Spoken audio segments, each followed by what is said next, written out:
Oh, beautiful people, you know, it's nice, I'll tell you, it's nice that we have an opportunity with all of this still to connect, and I really want to be grateful for that in this moment, that we can still be inclusive of each other, even if it's virtually. So let's take just a moment to thank God for what we do have to help us get through everything that's happening around us. Hold on, my wife is moving her bass. Give me just a second. Can we say good Yantiv to Paulina? Good Yantiv, Paulina. We want to thank everyone who's involved in bringing you this today. I want to thank also our office, dedicated office staff, Renee and Nira. Nira, who was up here with us till midnight every night this week, getting everything together, and Jorge and Stephanie for everything that they do, and my family, and Dee. It's always Dee. It's always Dee. And there's many people to thank, but I just wanted to be grateful for those who have really helped us to bring this Yom Tov service to you.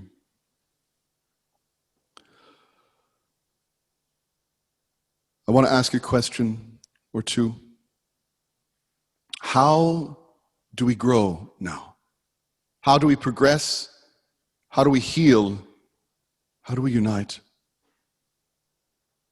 I believe in inclusivity as one of the few remedial measures that we can still undertake in this era of distance and division, to heal and to grow and to progress together. Let's begin by talking about Israel's history of inclusion. It's intriguing, you know, in Israel's early years, the trade unionists, the kibbutznikim, as we call them, used to proclaim Stalin Shemesh Ha'omim. They used to say, Joseph Stalin is the son of the people. I don't know if you remember those days. We could still see on YouTube those kinds of moments. Stalin's Soviet Union was once at the center of Israeli identity. The first Knesset, the Israeli parliament, the majority leaders would often say that the Soviet Union is our second homeland.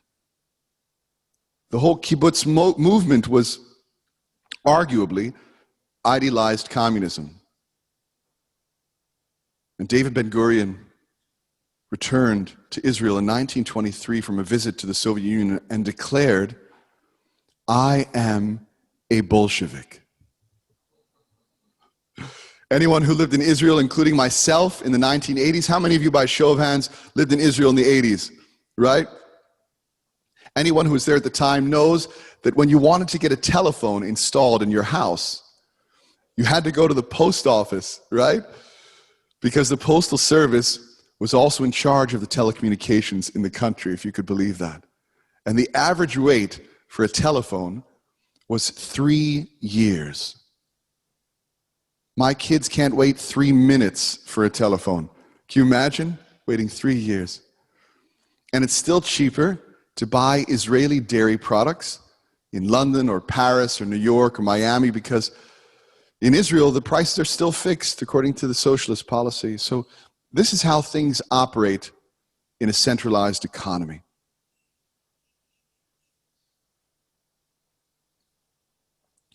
The whole reason why Israel was socialist in the 80s was because European Jews dominated politics. And why am I telling you all of this? I'm telling you this because Israel would have stayed socialist and even communist eventually, certainly mostly Caucasian and even elitist. But Israel didn't. Because Israel is always asking, Eretz Yisrael is always asking itself, how do we grow? How do we progress? How do we heal? Back then, they needed to grow to accommodate a diverse number of Jews needing a homeland. They needed to move forward and progress as a state, and they needed to heal their centralized economy. So how did they grow? How did they progress? How did they heal? Inclusivity. Inclusivity. Israel opened its doors to all Jews from all walks of life. So they didn't remain communist or socialist because they opened them up to so many people from so many different nationalities. Israel was no longer Sovietized. They were no longer just white European, but vastly diverse and balanced. They welcomed Jews from Mizrahi lands, from the far west of Europe, even further west, the United States of America. Do you know that a member of the Supreme Court in Israel is an Arab? Not a Jew, an Arab, George Kara. Because inclusivity is always the way we grow, progress, and heal. And it brings to mind the great loss that we suffered just last night as Rosh Hashanah, as the new year was coming in.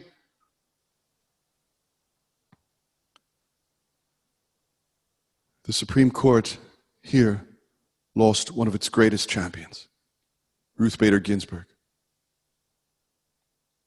who even though they were diametrically opposed,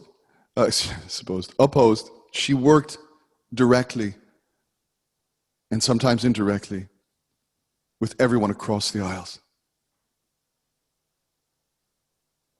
I tell you this sermon in honor of her, in honor of us, in honor of our future. I want to take a little bit of a left turn. There's a brilliant scientist, Alejandro Sanchez Alvarado. He's the chief of inclusivity in science. He does research on all forms of life. Things that nobody knows, certainly species that nobody knows anything about, and he's really on the cutting edge. And he says that all of our breakthrough discoveries, including antibiotics, DNA, genetics, vaccines, stem cells even, are the result of inclusive research. So how do we grow? How do we heal? According to Alvarado, he says that most of our current diseases can be healed simply by increasing diversity in scientific study. He says, unfortunately, most research studies today are limited. We're limited in how we explore the world. We're limited to 7 of them. There's 7 approved species, right? Humans, chickens, frogs, fish, rats, insects, and earthworms. And these represent, quite possibly, only less than a percentage. 1%, I think it's 0.0009% of all animal species in the world. That means 99% of life forms remain unexplored, unincluded. Think about all there is left to learn and discover about life. And all of those species that could enhance our own biotechnology. You know, there are animals that can regenerate a new arm once they lost an arm. They literally grow back an arm. And we've grossly understudied this technology. Not only that, but we're now discovering that the arm of that animal can actually grow an entirely new animal. And this vast diversity of life forms that we're only now beginning to know through inclusivity can save us, save our lives, if only we were inclusive of them in our research today. And so why am I talking about the inclusivity in the field of science on the holiest day of our year? Because the same principle applies to us socially. Increasing diversity in your life, in the people, in the scope of your friends and your social contacts and your associates. Inclusivity in your life leads to increased meaning, increased understanding, increased life experience, and dare I say it, societal unity. And friends, the law of inclusivity is as follows. If you favor inclusion in your relationships, then everyone in your life is going to fall into 3 categories: teacher, partner, or love. I can guarantee you that every person in your life teaches you and or partners you and or loves you. Hopefully, all three. This is the law of inclusivity. And in case you haven't noticed, my sweet friends, the broad swath of our interactions over the 21st century are not going to be reserved to just people that you know or even people that you like. We're going to interact on a much broader scope. We will speak to a much wider audience. We will be informed. We'll be informed and enlightened by people who live thousands and thousands of miles away. But the crazy thing is, the lunacy of it, is that it's all happening at the same time that we are physically inaccessible to those who are closest to us.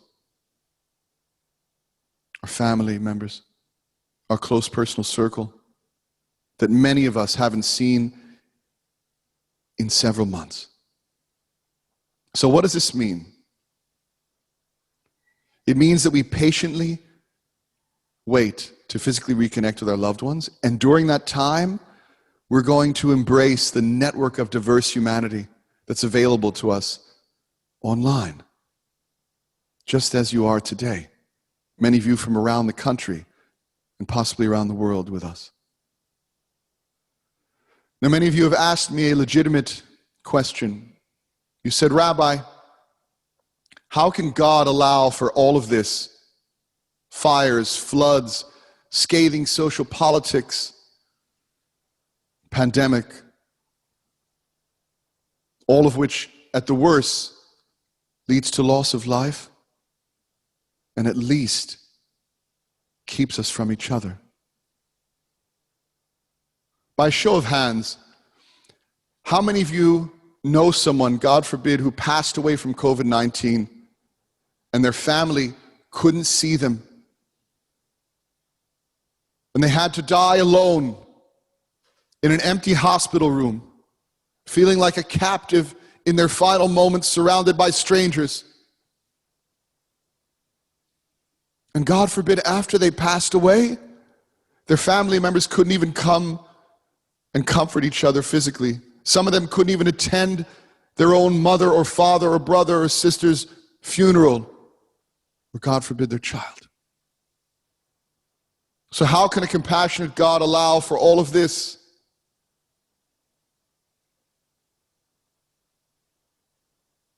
Our sages in Babylon, were asking why God had cut them off from their nearest and dearest in the land of Israel, and then forced them to live captive, full of strangers, in a strange country. And I'll tell you why, and hopefully we'll learn a little bit here.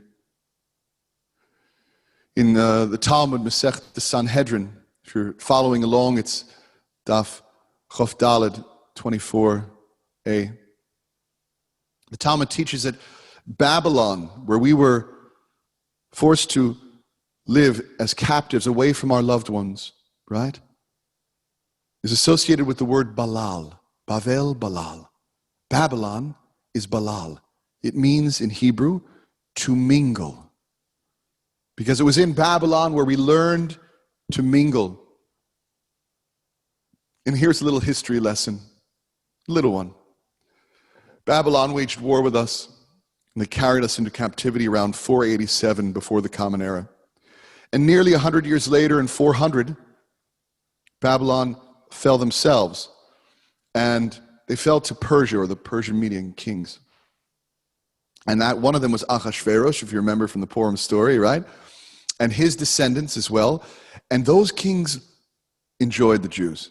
They looked favorably upon us. And so they allowed us to return home to Israel to build a temple, a second temple. But here's the kicker. Not all of the Jews went back to Israel.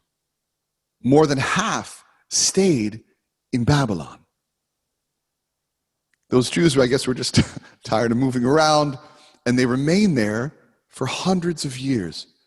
Meanwhile, the Jews in Israel were living in turmoil, constant threat from the Greeks or the Romans or whatever power was threatening them at the time.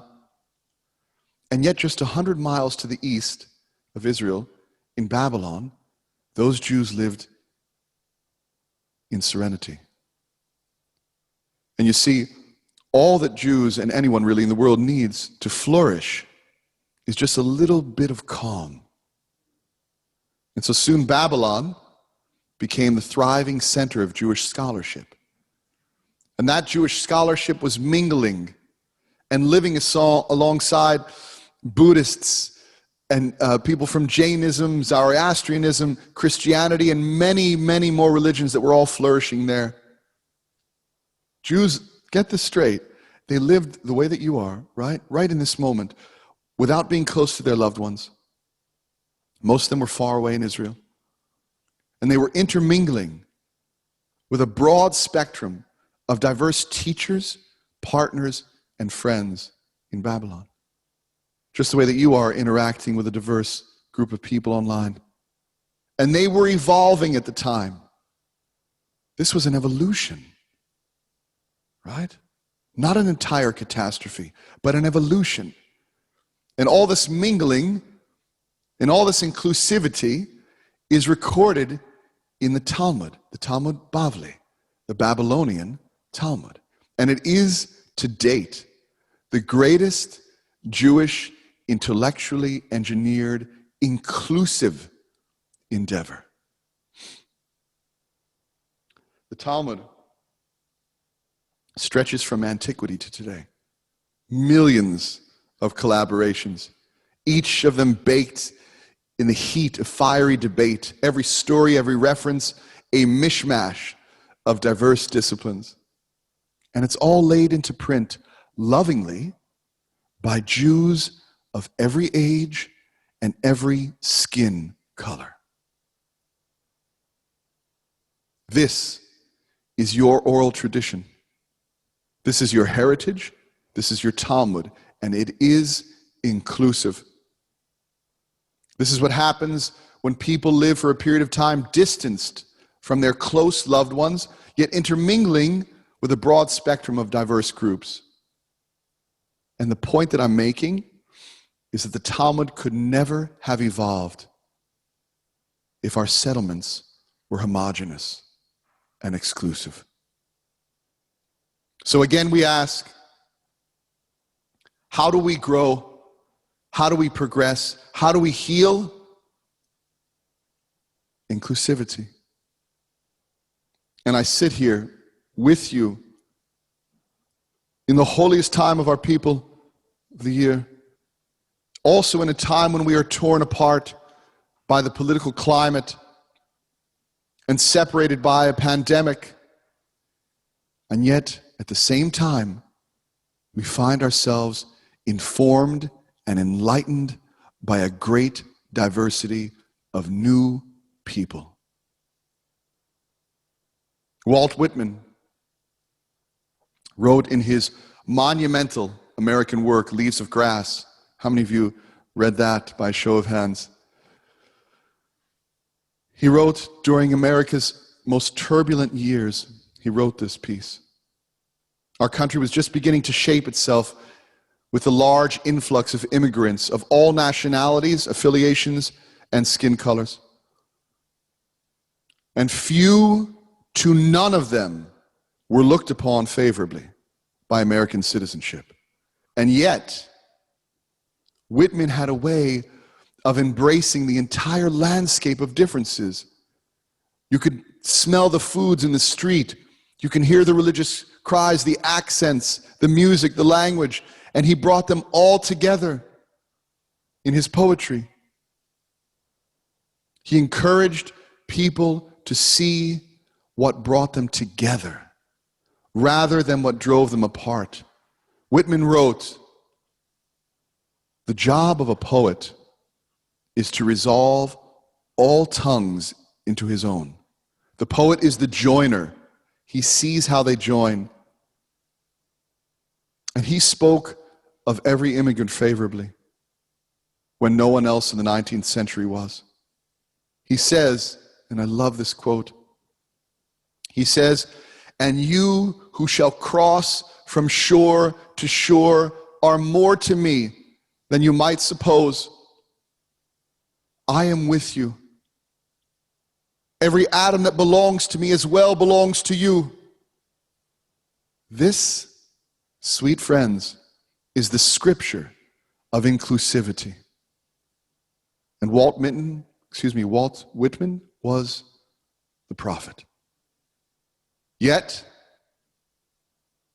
this man, possibly my favorite poet, who embodied inclusion according to written evidence, Walt Whitman could still not make room within his magnanimous American heart for the African American people at the time. He could not make room in his heart for the black community. And so I tell you this because I want you to know that there's always room for growth as a society and as individuals.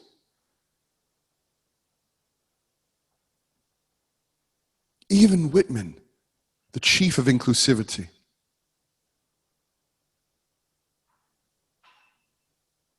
how do we grow? How do we progress? How do we heal? Rabbi Abraham Isaac Kook, Rav Kook, the chief rabbi of Israel at the time, he said that we are only as free as our latest understanding of freedom. And today I tell you, we are only as diverse and inclusive as our exclusionary tendencies will allow. And so America, and I'm speaking to America now, and I'm speaking to my friends, I'm speaking to strangers, and I'm speaking to new contacts and new people who I've yet to know. While America has time to binge watch, maybe we can dedicate some of our shared free time to think, to stir the imagination of our great country with these questions. How do we grow? How do we progress? And how do we heal? Friends, we will be continuing dialogues to answer these questions. We will be continuing to open and close the ark and placing these questions in as a portal for growth. And we will be coming to answers together as Temple Adath or TAO, a community, inclusively. We will continue to dialogue about racial inequity and LGBTQ rights as well. Please join us. And if you have ideas about how we can continue to, through programming, grow, progress, and heal, let me know. Call me right after the holidays. I want to hear about it. Or text me. Or Zoom me. Whatever you want. Because we're going to continue programming that will boost the inclusive essence of our little kahila here and the world. We have racial equity panels, people that are members of our community with racial discussion groups. Sherry Stern, Maui Goodbeer, Renee Green, Sean Page, Brandon Fish, Chief Ron Gottland, all members of our community. We've had experts and spokesmen and women from the LGBTQ community. We're going to continue to host these panels and discussions and ultimately spirituality groups that reflect them. The TAO administration continues to be involved in outside racial equity programs to learn new subjects and to share them. And the Anti-Defamation League on hate and racial equity programs like this, believe me, we're attending them. And do you remember the Homeward Choir? Our impactful act of inclusivity at last year's High Holiday services, where we had members of the Home Insecure contingent sing with us I want you to know that that diverse group of people is severely vulnerable now. And we've maintained contact with them, and we continue to support them financially and spiritually throughout this epidemic. And we continue to tithe. We give to Greg's Pantry to feed Holocaust victims and children and other food insufficient people.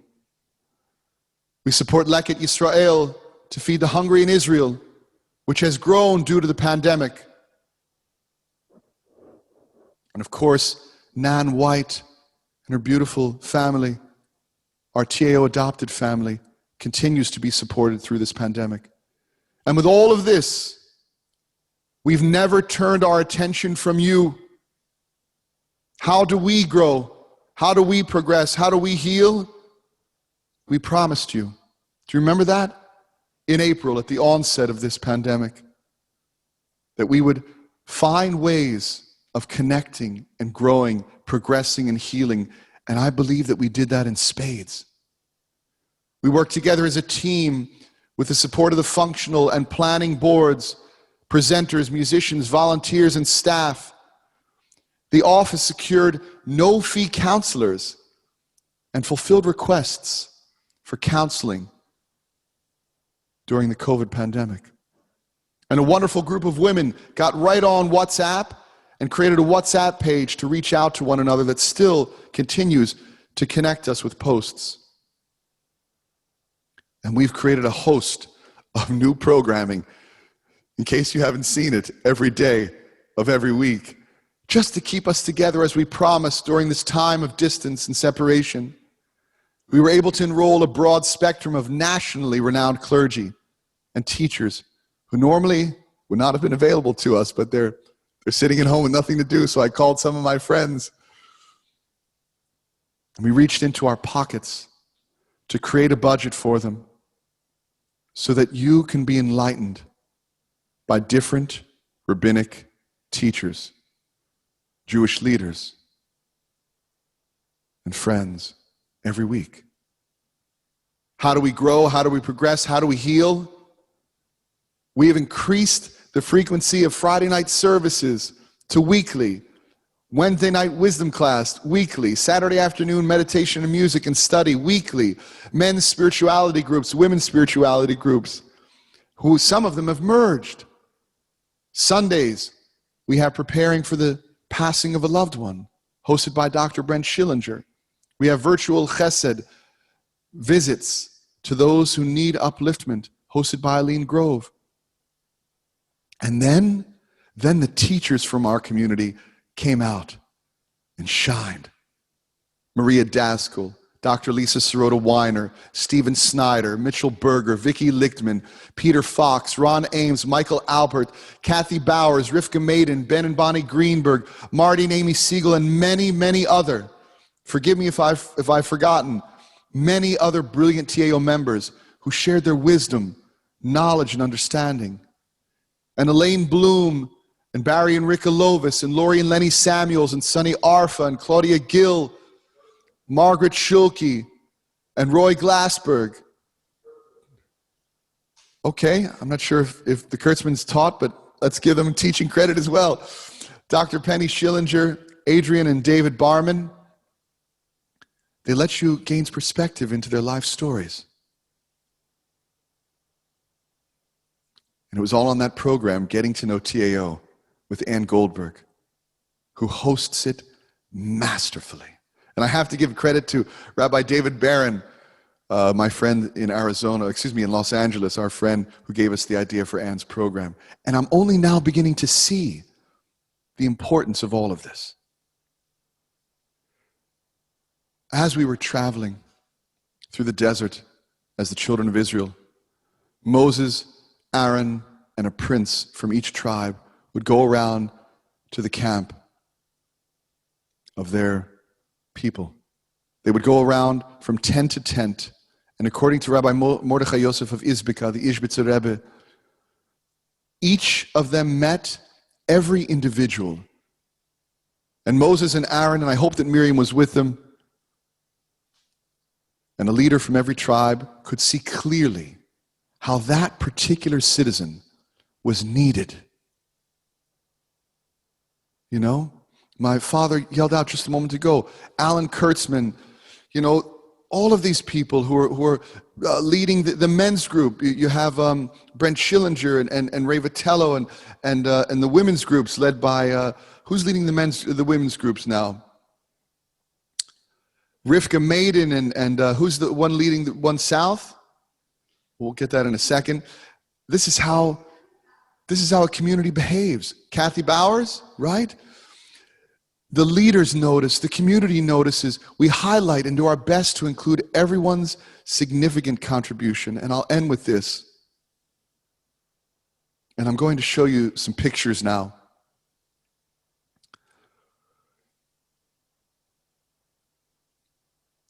People know that when they come to a TAO event, they're going to encounter a diverse, an inclusive group of people of different backgrounds. We extend an invitation to people from all circles, no matter how politically correct we think we are. Friends, it takes courage just to invite everyone and then trust that they'll interact together well. And I saw something happen at a particular event in our home last year. As people arrive, those people in their 60s, you know, or over, they created their own little corner. They created their own group. I know that Nir is trying to show you these pictures. Hopefully she gets them in order. The 60-plus group, right? Nir, don't worry about it. I'll tell you which picture to put up in a second. But can you cue the one with Doug and Sammy? So in their 60s, there was like a group of people that were there, and they had their own corner. And then you had the younger startup families, and they created their own section. And then there was the musicians in the middle, and it was a naturally selective dispersal. But then I saw something happen. That as people began to loosen up, as the pleasure principle took over, when there's pleasure in a shared experience, there is no us or them. There is no young or old. There is no you or me. There's only we. And they crossed the boundaries of social circles, and everyone started coming together, interacting, interconnecting. And bring up that picture of Doug and Sammy. You should see this to see this group. So if you see in this picture here, you have clearly, can you keep that picture on, if you don't mind? Yes, is it on? All right, keep that picture on. So you have here Doug, who's our great flautist, and he's like Mr. Holy Hippie. And you have a super millennial, Sammy Danzig, and eventually they came together. They just started playing together. It was wonderful to see everyone together. This community breaks down exclusionary tendencies, and that is what in fact makes us warm. And friends, warmth is our greatest attribute. And in the tradition of inclusivity, you can come back now to me if you don't mind. And in the tradition of inclusivity, we as a community have extended ourselves to keep every individual engaged. And it didn't come without considerable effort and expense. And so how do we grow? How do we progress? How do we heal? With your support. It's that simple. You stand before God today and you say teshuvah, tefillah, tzedakah.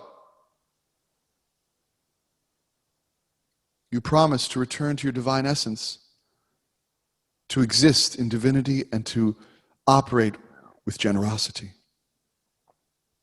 And so the office and our dedicated staff have made it so easy for you to say yes. At this moment, right now, hopefully, they timed everything right. You should be receiving a text or an email, hopefully wishing you a good Yontif. Even if you don't get that text or email, if you're watching, you can get on the Zoom chat or on Facebook comments or just text the word simply yes. All you have to say is yes, right? It's the Just Say Yes campaign. to secure your same pledge from last year, or if you'd like to change and hopefully increase the amount and indicate the amount you wish to donate on that text. It's just that simple. Please say yes and help us secure the future of our community, our spiritual home,